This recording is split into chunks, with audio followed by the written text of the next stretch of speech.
I quit my job at Stragview prison today. I've been a correctional officer for about a year now, and I found the job exciting and rewarding. I had been discharged from the military after 2 years for medical reasons, and as the bills piled up and my funds shrank into the double digits, I knew that I had to find work. The state was paying correction officers good money with excellent benefits, and they generally hired military guys over civilians. I put in an application and I started my new and exciting life as a correctional officer within a month. After a year of yelling at grown men, searching cells, and a mountain of BS, I got myself into a little bit of trouble. I had gotten a bit of a reputation for laying hands on unruly inmates, so when the major had called me into his office, I kind of expected it. I had been assured by my fellow officers that I would get a slap on the wrist, maybe just a few days of administrative leave, and I would be back to work within a week. What I hadn't expected was 3 months on post as I assessed my attitude and the way that I interacted with others. For those who don't know, post is the most boring assignment in all of corrections. You spend your night in a vehicle, driving around the perimeter, trying not to fall asleep and crash your car into a ditch. It's a tedious and unfulfilling work given to older officers, incompetent officers, or officers in need of a good slap on the nose. I was understandably upset about this development, but as there was nothing that I could do about it, I swallowed my pride and prepared for my 3-month stay in purgatory. Had I known what would happen to me, I would have turned in my badge on the spot. I was met at the gate by Sergeant Mathis on what was to be my first night on post. I had seen Mathis a few times since I had started, but I didn't think that I had ever spoken with him. Mathis is old even by DOC standards, and he's been riding post for the last 10 years of his career. To hear some of the older officers tell it, he used to be some tough guy on the compound, but he was sent to post after getting injured and he just never came off of it. He rides post every night, continually roving up and down his 2-mile track, never missing a night. He looked about as thrilled to see me as I was to be there. Post may not seem as difficult as working on the compound, but you're the prison's first line of defense in many ways. They've put you on Route 2 tonight, the back line, so just be sure you're ready for 12 hours before you head out. He let his hand slide along the bed of the battered old Ford Ranger, like a rider stroking an old but willing steed. So, what do I do on post exactly? I know that I patrol every 15 to 30 minutes, but other than patrol constantly, he said, rounding on me in sudden anger. He got very close to my face before I realized it, and his eyes were huge and staring. I took a step back from him, and the side mirror slapped into my back, making me jump. His face was wooden, ghoulish in its intensity, and he seemed on the verge of punching me. He seemed to realize what he was doing, and he took a step back. You want to patrol constantly. If you're always moving, then nothing can sneak up on you. Also, make sure you leave your cell phone in the car. I know some of you younger officers think no one will notice if you bring your phone out to post, but trust me when I say that you don't want any lights out there. No dome lights and no headlights. Just use the light pulse to navigate and you'll be okay. I raised an eyebrow at him. Okay from what? He didn't say anything, just ran a hand along the truck near a big dent in the back fender. Okay from what? I asked again, and he seemed to notice me this time as he came back to reality. I had a conversation with a young officer like you once. 3 years ago, he came out to post for a few weeks and Didn't think that he had to listen to my warnings either. They found his truck out by the Post 2 shed. Door is wide open. Come morning after they couldn't raise him on the radio. He wasn't in it. There was no sign of him at all, and he didn't show up to work the next day. He didn't show up to work any day after that either, and he was never seen again. I scoffed. Dude probably got bored and left. Mathis looked at me solidly. Don't get complacent out there, boy. This isn't the sort of place that forgives complacency. There are things out there that are better kept out of prison.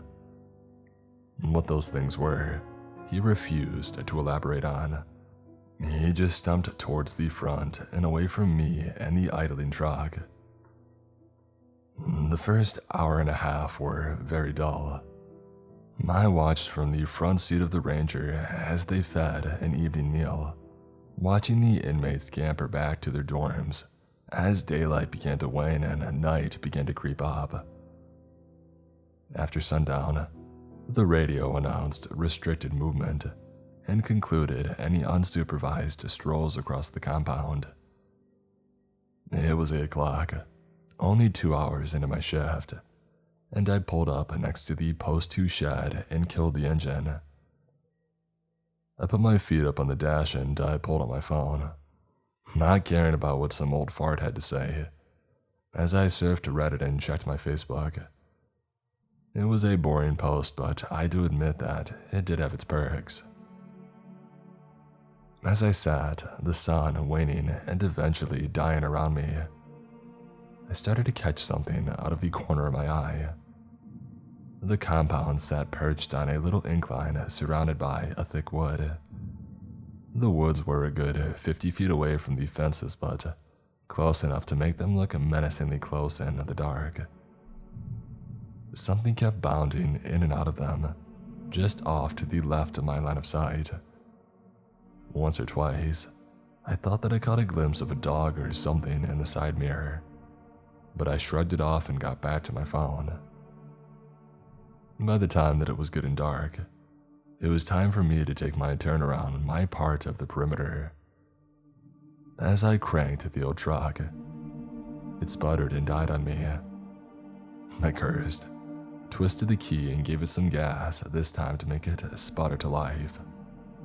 They always gave corrections the worst vehicles.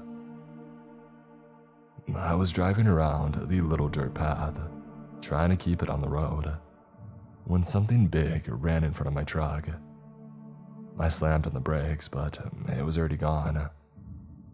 It had been on the fence side of the road and running for the woods. I had only gotten a quick look at it as it had loped past. It looked like a giant dog, and as I looked toward the woods, I couldn't see anything but the nearly invisible tree line. I was still feeling startled as I pulled back towards the sheds. What the heck was that thing? I had heard of some of the area dogs that might have formed a little dog pack, but this thing had been bigger than the usual mutts that I saw in the area. I parked and turned off the truck again, pulling out my phone to clear my head. 10 minutes of social media later, and I had calmed down a little bit. I had forgotten all about the big dog thing, but decided that I had probably blown it out of proportion. It was just a dog, nothing to worry about. When I looked back at the clock, I realized that it was already 10. I cranked the truck up again and was just about to pull onto the road again when something hit the side of my vehicle. I had reached for my monster in the cup holder just before the hit, and I cursed as the drink spilled all over my shirt. I shook the sticky liquid off as I looked behind me, thinking that I had clipped the shed somehow. What I saw was a new dent in the back of my truck and no sight of whatever I had hit. If the dent hadn't been there, I would have thought that I had imagined the whole thing. I got out and looked around, but there wasn't nothing to see. Just a dent in the fender and the oppressive darkness around the shed. After doing my circuit again, I pulled back up to the shed in a pretty foul mood. I felt sticky and miserable. I was covered in the energy drink, and my butt was starting to fall asleep, and I needed to go to the bathroom like a racehorse. I looked around for a bathroom, but there was no one to be seen. I wondered where the other post drivers went to the bathroom. They probably carried a bottle or something. I looked around fretfully and finally decided to just go behind the shed. It was hidden pretty well, and I doubted that anyone would see me. I stepped out of the car, leaving the door open and the engine running, and I walked behind the shed to do my business. I had barely started when I heard something slam into the side of the truck. A stream of hot you-know-what joined the energy drink in my shirt as I jumped about a mile. I turned to see what had hit the car, just as a second loud crunch shattered the passenger window. I got myself zipped up and rounded the shed, expecting a large dog or a bird maybe, but I found much worse. Between me and the door, its massive shoulder resting against the dent, was something that was part mountain lion and part nightmare hound. Its skin was a midnight black, chitinous plates that creaked when it moved, with a long snout full of sharp teeth that dribbled over its jaws. Its eyes were non-existent, and its feet were home to long, sharp claws that had sliced a line in the side of my Ranger. It turned that eyeless head on me and opened its mouth to loose a loud, angry sound that immediately sent me running. My boots clapped against the dirt road as I ran for my life. As I ran, my mind raced, trying to form a plan that didn't involve trying to outsprint this thing for half a mile. I could double back to the car. I wasn't that far away, and there was a radio and a shotgun in there that I could use to call for help and to defend myself. No matter how big this thing was, a load of buckshot to the face was likely to leave it in a bad way. Yeah, it probably hadn't even left the shed yet. I was sure that I could turn now and make it back before it.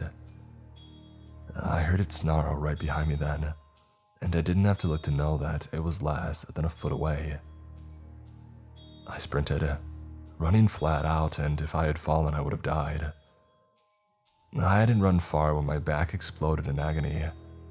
I wanted to stop, wanted to see how bad it had clawed me, but I knew that I had to run. I ran, the spotlights offering me islands of light in the growing darkness. And as I ran, I heard its heavy footfalls behind me veer out of the light. It didn't seem to like being in the light, and I used that to my advantage, putting on a burst of speed every time I left one of the islands of safety. I could see the curve that it would take me around the fence and back into the prison's front area. There would be people there, guards in the control room, doors to hide behind, and people that would shoot this thing and let me live another day. But that's when I tripped. I fell hard in the dirt, rolling as I fell, and I covered my head with my arms as I came to a stop. I just knew that it would be on me now, tearing me apart, and I quivered as the seconds ticked on with no ripping pain. Something fell across me then, some bright flash that blinded me, even behind my closed eyelids. I sat as still as I could in the sand as some new roaring monster stopped inches from my head. The monster quieted it all at once, and I heard someone ask what the heck I thought I was doing. I opened my eyes and found the Post 1 vehicle sitting before me, the lights bathing me where I sat. I didn't answer her. I just got up and ran. I ran to my truck, pushed the keys into the ignition, and thundered out of the parking lot like a bat out of heck. My phone rang about 10 minutes later, but I didn't answer it. And it's been ringing all night, but I still haven't answered it. I know that it's the prison, but I don't care. I'm never going back there again. I'm sitting in the bathtub, my back wound making the water red as I soak up all the heat. The cuts on my back are deep, but I don't know where to get them cleaned and tended to. I don't even know if I ever want to leave the house again. What I saw tonight, I stumbled across something I can't explain. I'm not going back to work, but if you take my place, be sure to listen to the old man when he tells you to continually rove. If you have to go to post, make sure that you follow the rules. Don't stop.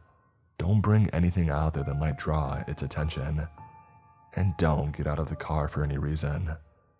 Otherwise, they might find your car out on post 1 in the morning, after whatever lives in the woods finds you.